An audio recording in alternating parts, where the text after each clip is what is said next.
How do you tell people, particularly a French farmer, for example, or an American agricultural worker, a farmer, that we must do away with this subsidy, that we must in some way change this? Because people believe that the farm is integral to American culture in France. They believe that the farm is the true France.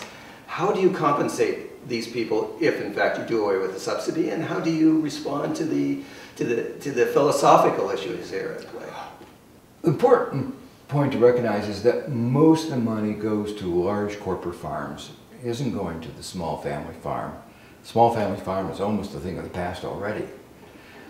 So the first thing to recognize is it's a good story, but it's not true. In fact, our agricultural subsidies make life harder for the small farmer, for the family farmer. And the way it happens is the following, that when we give large subsidies, the big corporate farms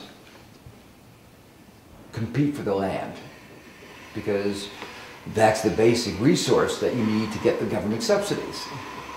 So they compete for the land, the price of land goes up.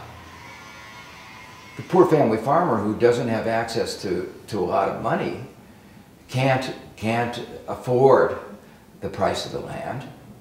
And when the land is so expensive, to make it economically viable, you have to use a lot of fertilizer, which is bad for the environment. You have to use very expensive herbicides and special seeds.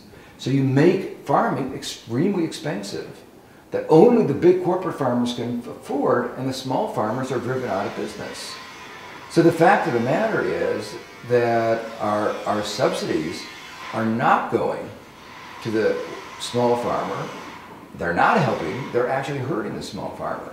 I proposed when I was at the Council of Economic Advisors a simple solution to the problem.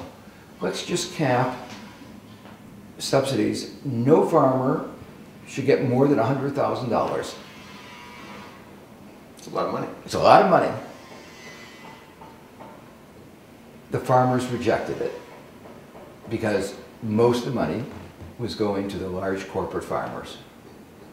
$100,000 does not even begin to talk about how much they're getting.